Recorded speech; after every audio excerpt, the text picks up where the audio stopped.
Hey everybody, welcome to church. We're so excited to have you. I'm Stephanie, I'm one of the online hosts. If you are looking for At the Movies series, you want to jump over to our website, fccc.ca. For copyright reasons, we have to air it over there. So please be encouraged, check that out live. But we are happy to have you here for You in 5 Years, talking all about Jesus and faith and where we want to see ourselves in 5 years with our spiritual growth. It is going to be an incredible morning. So we are happy to have you. Sit back and welcome to church. Well, like Rowan said, we want to spend some time worshiping God together. We have a brand new song to sing together today. So learn it with us. When you do, sing it out. And let's worship God together. Enter his gates with thanks. Enter his courts with praise. Bring him a shout of joy. Sing of his endless fame. For the Lord is good and his love endures. His love endures forever. We remember this. We remember this. Oh, how good that it is to sing praise to the Lord. Oh, how great is the name above all names. From the rising of the morning sun to the setting of the same. Oh, how good that it is to sing praise. How good it is. How good it is.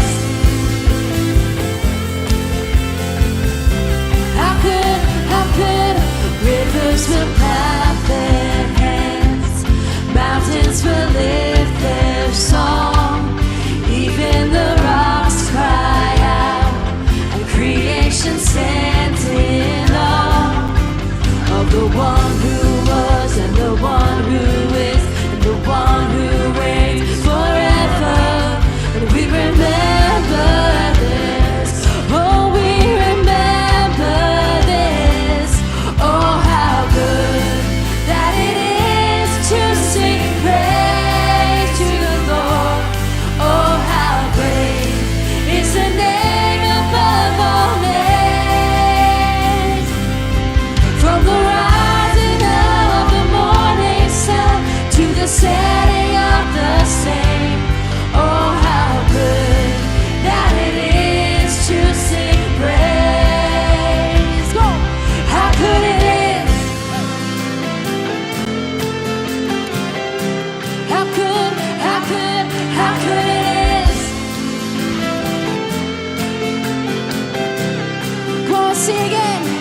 And oh, how good that it is to sing praise to the Lord.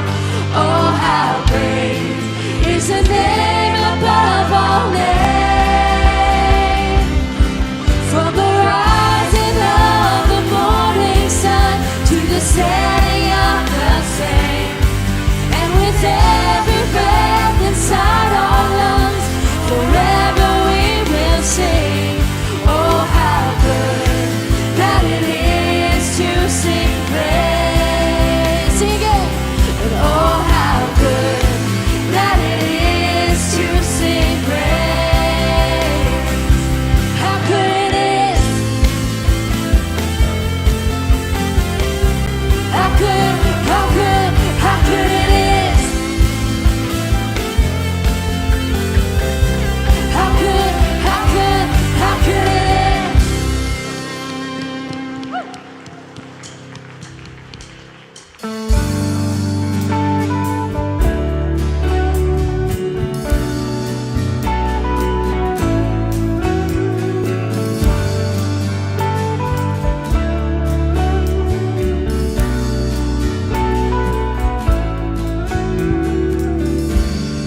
God of the promise, God of the future, you see beginning and end. And God of the rescue, God of the breakthrough, how great is your faithfulness.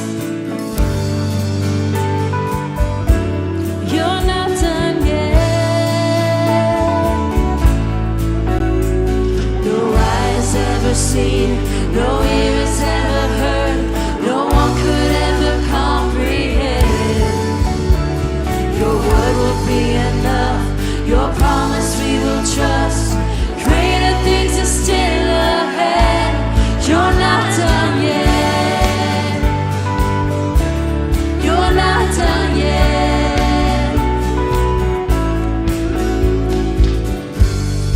God, in my singing, God, in my dreaming, you put a song in my soul. God, in the working, God, I believe you do the impossible. You're not done yet. No eye has ever seen, no ears ever heard, no one could ever comprehend. Your word will be enough, your promise we will trust. Greater things are still ahead. You're not done yet. You're not done yet. You're not done yet. You're not done yet. 'Cause you're up to something right now. You're doing a new thing right now. God, let your glory come down. And don't hold back, don't hold back. Yes, you're up to something right now. You're doing a new thing right now. God, let your glory come down. Don't hold back, don't hold back. 'Cause you're moving mountains right now. You're breaking chains right now, right now. God, let your glory come down. Don't hold back, don't hold back. No eye has ever seen, no ears ever heard, no one could ever comprehend. Your word will be enough, your promise we will trust. Greater things are still ahead. You're not done yet. You're not done yet. No, you're not done yet. Oh, greater things are still ahead. You're not done yet.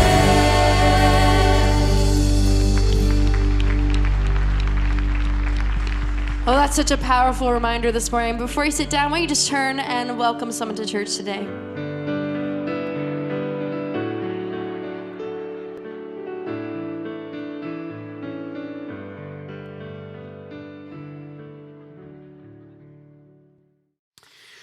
You know, there's one question I think that's run through, and I'm just going to say just about every one of our minds many times over the last 20 or 22 months now. And that is, as we've all slogged through this pandemic and endured the evolving restrictions and changes, I'm pretty sure every single one of us has asked one particular question many, many, many times. And it's the question, where is all of this going? Where is this all going? What are our lives going to look like this year? What are they going to look like next year? Is COVID going to change our lives forever? Where is this all going? And so it's no surprise that the pandemic has also spawned some new forms of identified anxiety in our world. Now, I was reading about this last week, and most of us already know about FOMO. FOMO is simply fear of missing out. And this has been around for a while, and this really took off with the explosion of social media. And so in social media, when that really became big, you could see in real time all of the really cool things that people in your life were doing. You could see in real times, you could see people, going to Mexico and being on the beach, and people in real time hanging out with their kids who are perfect, and people sitting there in a beautiful restaurant having a meal you wish you could have. All of these annoying pictures that started coming into your life, and you would start having regret, anxiety, fear of missing out. So I'm just going to ask, just for a little bit of honesty here, how many of you would say, I have had FOMO sometimes? Just put your hand up. Okay? I'm not going to talk about lying people today, but many of you admitted to this. I got to say, I'll be honest. I have sometimes FOMO. This is going to be a very hard admission for me to say. I actually have FOMO of Boston Bruins fans, Detroit Red Wings fans, Tampa Bay fans, even Habs fans, because they've all at least won a Stanley Cup in the last 50 years. I have FOMO about this. But there's actually two new conditions that have arisen during COVID, and I want you to see if you relate to either one of these. The first one is FOGO. FOGO. FOGO is the fear of going out. And this one is huge, and a lot of us actually relate to this. It is a thing. It really is. I'll meet people who sometimes will come in person to our church, and they'll say, I haven't been here in 18 or 20 months, and they say, this is my first time back in the building, and there's this little look in their eye that I'll see that says, I'm glad to be here, but I got to tell you, I'm really a little afraid. I'm not going to lie. And then if they show up the next week, they're all fine. But this thing about getting out of my house, FOGO, is actually a thing. Now, another one that actually doesn't get as much publicity, but it's kind of linked to it, is what's called FONO. FONO. FONO is fear of normal. It's the fear of normal.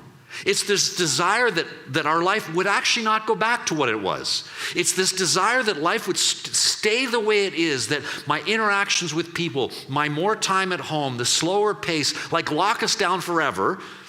Well, maybe not that extreme. But there is this desire of people. There's this chunk of people say, no, I'm afraid of going back to that. And some of that I get. Now, we look at how our world has changed in the last couple of years, and we ask this question: where is this all going? And as understandable as this wondering is, even these anxieties that have come out about the coming years, we're starting right now a new series this year that's asking an even more important question that has profound relevance to every single one of us. And it is the question, and the question is, what is your life going to look like in 5 years? Where will you be? We're asking this question with respect to life's biggest factors like love and marriage and dollars and cents and friends and family and work and rest. And today we're asking this question about what really is the biggest defining factor in your life if you're a Christian, if you're a Jesus follower, and that's with respect to this whole area of Jesus and faith. Where are you going to be in 5 years? In one sentence, Jesus once described the comprehensive life change that he offers to people in this life. John chapter 10, verse 10, Jesus said, I have come that people might have life and have it abundantly. Now, that last phrase, abundantly, is translated different ways because this phrase means in all of its fullness. It means life to the full, life abundantly. There are many reasons why I became a pastor a little over 3 decades ago. Outside of the sense that God was calling me to this was the biggest reason I did it. But along with that, the thing that drove me into this the most was this underlying desire to help people enter into and experience this life in all of its fullness, in all of its abundance that knowing and following Jesus brings into a person's life. That it's the best thing that can happen to anybody in their life. Because along with the hope and the certainty of eternal life, of a place in the new heaven and the new earth, every aspect of this life is richer. The Holy Spirit infuses hope to replace hopelessness and gives strength when I feel weak. The Holy Spirit, with God's power, brings comfort when I'm broken, brings purpose into your life, brings, as the old hymn says, strength for today and bright hope for tomorrow.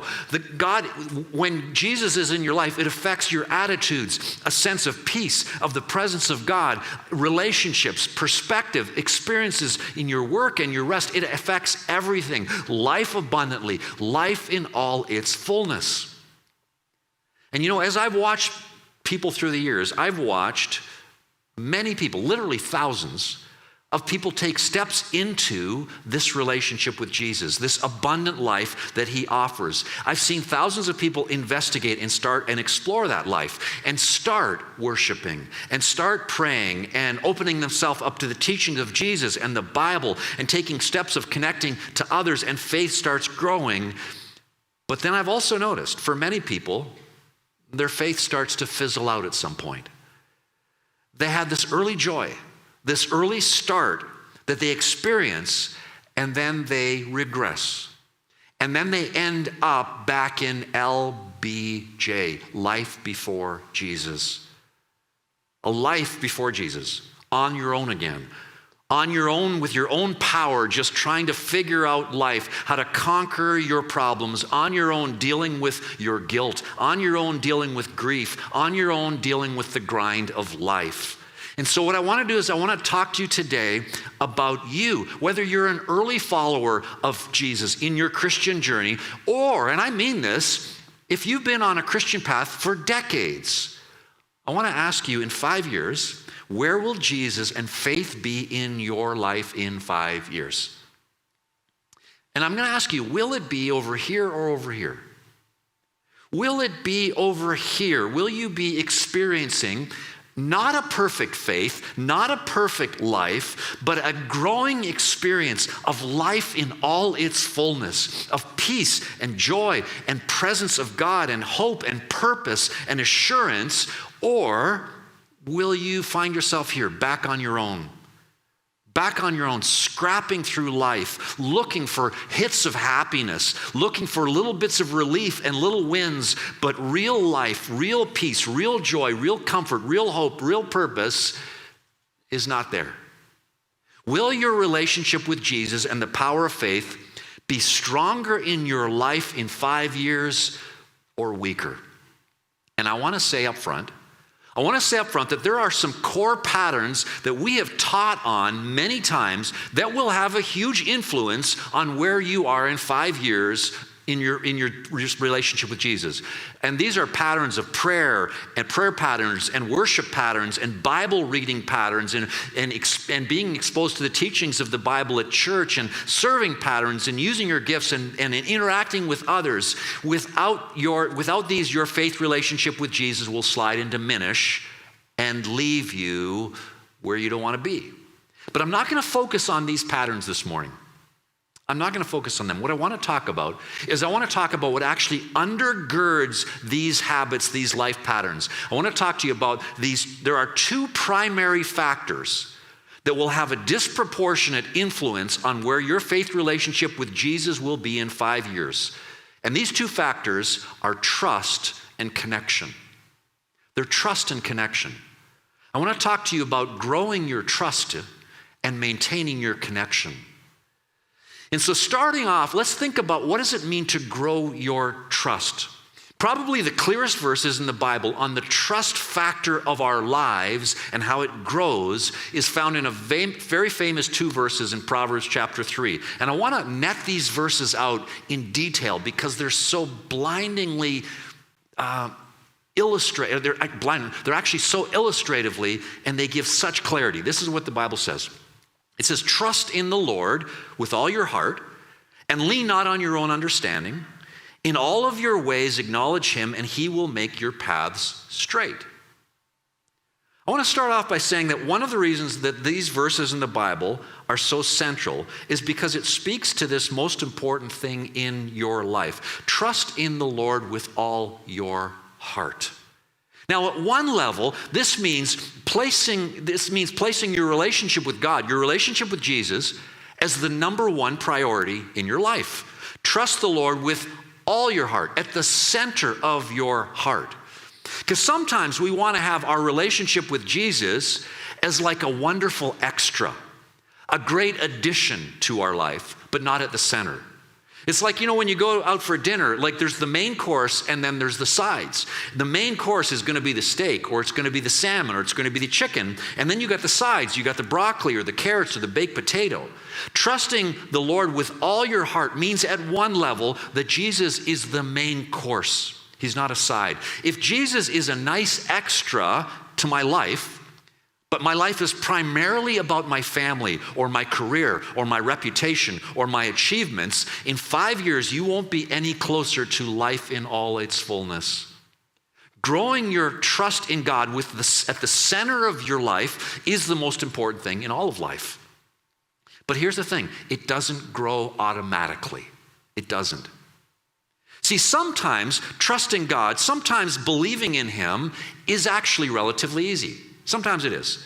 I've watched 4 children be born into this world, 3 girls and a boy.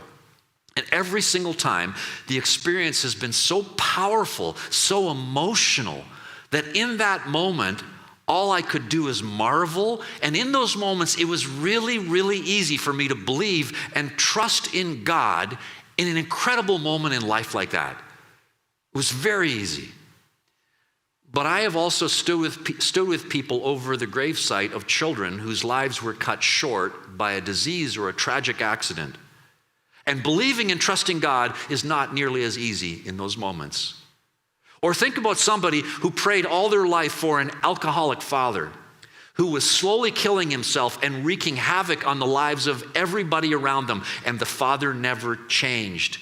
That can make trusting God harder. Maybe you grew up in a church setting where there was a lot of hypocrisy. Maybe you grew up in a church setting where you were told and it was preached that any problems you have in life, whether it's financial or health or setbacks, happen because you didn't have enough faith. You grew up in that kind of environment. Learning to trust God is not easy. Or think about a young woman maybe who grew up being neglected by her mother or abandoned by her father or molested by an uncle. Learning how to trust God is not always an easy thing at all. I don't know where you are in all of this morning. Maybe the venture of learning to trust God has had lots of big hurdles to overcome, or maybe not so many. But I do know this learning how to trust God is the most important learning priority in all of life. And the reason is because it is the thing that connects you to God and helps you experience His presence and guidance and the hope of God in the highest of highs and in the lowest of lows and in everything in between. Trust in the Lord with all your heart. Now, of course, this is unbelievably counterintuitive wisdom, isn't it? Because conventional wisdom of life is put your ultimate trust in yourself. You're the boss. Be the ultimate master of your life. This proverb says, your ultimate trust has to be in something much more reliable than yourself. It has to be in God. And the idea I want you to track with this is that your trust, your faith grows only by risk and experience. Risk and experience. You can't just wish, you can't just hope that your trust in God will grow. You can't just repeat a verse like this over and over and over again and somehow your trust in God will grow. See, it happens when in your heart you decide to act in ways that put that trust relationship to the test. And then it grows in very practical ways. Think about this. What do you do when you trust somebody? You take a risk. You always do. Could be a small one, could be a big thing. I go to a restaurant because you recommend it. And then I'm going to find out, was it a good restaurant or did I just waste my time? I read a book because you tell me it's good. I tell you a secret and then I see if you can be confidential. I invite you to be a partner in a business deal. Are you going to burn me? I ask you to be my friend. Are you going to betray me? I stand at an altar and I commit my life to you. Is that going to work out? It's that experience, that risk of trust. Because here's what happens. When I trust you, I take a little piece of myself, of my stuff, of my money, of my time, of my heart, and I put it into your hands. And then I'm vulnerable. And then you respond. And I find out whether or not you're trustworthy and dependable. I give you the gift of my trust, and you give me the gift of your faithfulness. And when that happens, trust grows deeper. And when trust deepens, the relationship deepens. This is the key. This is what it means to be a person. We were made to trust. And this is what the Bible is saying here about your relationship with God. The only way for your faith to grow, for you to experience this renewed closeness with God in your life, it happens in risk when you trust ultimately with your whole heart. And then it says this. It says, and lean not on your own understanding. Now, why does the Bible encourage us to trust God this way? It does because the reality is, we don't like to admit this, that the reality is our own internal intuitive sense of what is right and wrong and the best course to take often in our life, our intuitive sense in this is often flawed and unreliable. I've always been fascinated with airplanes and flying. And I've had some chances to fly with a friend of mine, a seasoned pilot, and what goes on in the cockpit has always been fascinating to me. And I'll never forget reading a number of years ago about a landmark research project called 178 Seconds to Live. And this whole study was about 20 pilots who were capable pilots in clear weather but had never received instrument training. And so each one of them was put into a flight simulator and instructed to do whatever they could to keep the airplane under control as it flew into thick, dark clouds and stormy weather. And the results of the study was that all 20 pilots crashed and killed themselves in the simulation setting within an average of 178 seconds. It took these seasoned pilots with skilled intuition less than 3 minutes to destroy themselves once they lost their visual points of reference. See, the problem with following our own instincts about what is best in situations is we have a very unreliable guidance system. It might feel right, but it's not always right at all. And what the proverb is saying here is it is saying use your understanding. It's saying don't throw your brain away, but it's saying don't lean on it. Don't rely on it as your sole and highest guiding instrument, because the reason is it will not get you through the clouds. You need someone whose guidance system is totally reliable. Trust in the Lord with all your heart and put your ultimate trust not on your own understanding, but on His wisdom, on His direction. And then it says, in all your ways, acknowledge Him. Now here's where it gets really practical. It says, in all your ways, acknowledge Him. Defer to His wisdom, His insight, His guidance. And when it says, in all your ways, what it means is in all your ways. Any area of life that we decide to manage without the benefit of God's wisdom, we're going to end up creating a problem. Any area in our life in which I put a no trespassing sign there, and I try to keep God out of that area, because this is what we all tend to want to do in our lives. Anytime we do that, it messes up not only our own lives, but usually the lives of people around us as well. Here's the big temptation. If the temptation is to look at some area of your life, maybe it's how you treat people who are different from you. Maybe it's how you treat people who are in a different religion than you. Maybe it's your business ethics. Maybe it's how you deal with your money. Maybe it's your choice of friends or your sexuality or your leisure time activities, whatever. And you say, look, I know all about your wisdom, God. I know what the Bible says about this. I know how your Spirit is prompting me, but the answer is no. Stay out of this one. I'll manage this one on my own. And what the Bible is doing here, the writer of the Proverbs pleads with us to be on a path that is seeking to align all our ways with His ways, all of them. And then the final phrase is, and when we do this, He will make your paths straight. Now don't misunderstand what this is saying. It's not saying God will, as a result, make us healthy, wealthy, skinny, and popular. It means that He will give our lives direction and focus and fulfillment, and He'll give you clarity and purpose as you follow His paths. And if that weren't enough, He'll give you something even better than that. He'll give you Himself. He'll give you this dynamic, intimate relationship with him that you were created for. And that only happens when trust is restored. And that is life in all its fullness. Trust, putting Jesus first and at the center of your heart, and growing that trust by taking risks and seeing God be faithful and following his direction. This is going to massively determine where your experience of Jesus and faith is going to be in 5 years. It's the first big factor. But there's one other factor that I have to mention. And the other factor is connection. It's trust and connection. And I want to talk to you about maintaining your connection. And what I mean by this is that this other thing that is going to determine where you are, how rich, how strong your relationship with Jesus will be in 5 years, is your connection to other Christians, your connection to Jesus' church. See, one of the biggest temptations for Jesus followers, especially in the culture we're living in, and especially in the time we're living in right now, is what I would call Jesus and me Christianity. Jesus and me Christianity.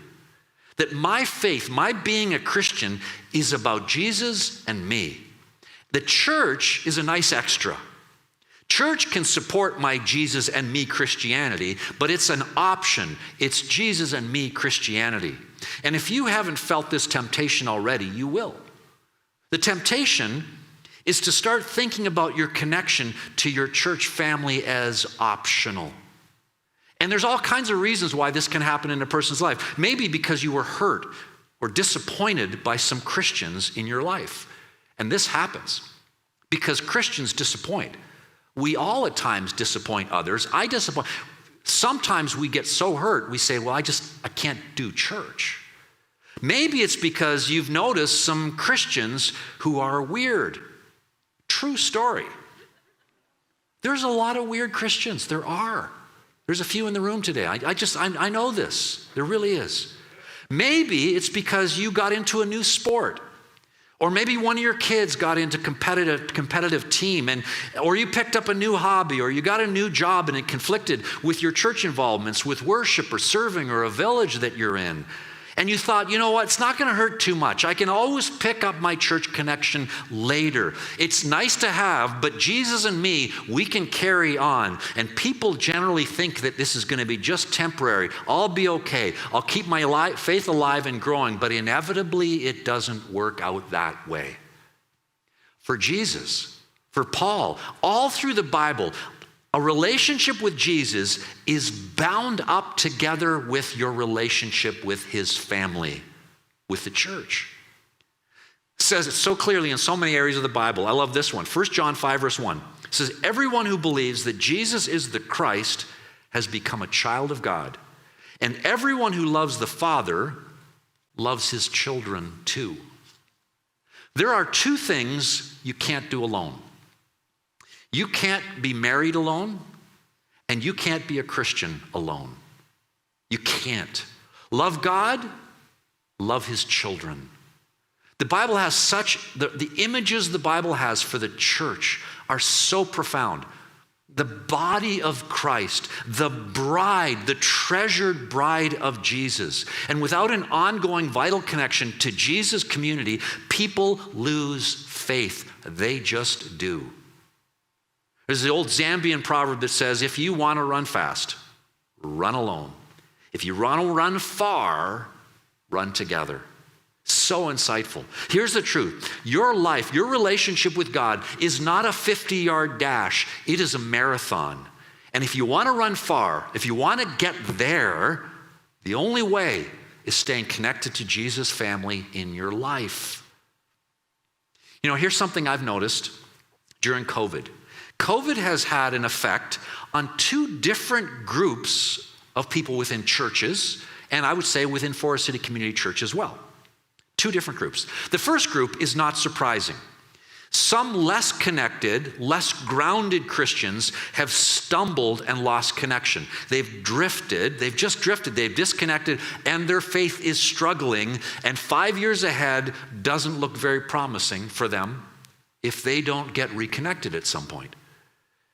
But the other group of people is very surprising.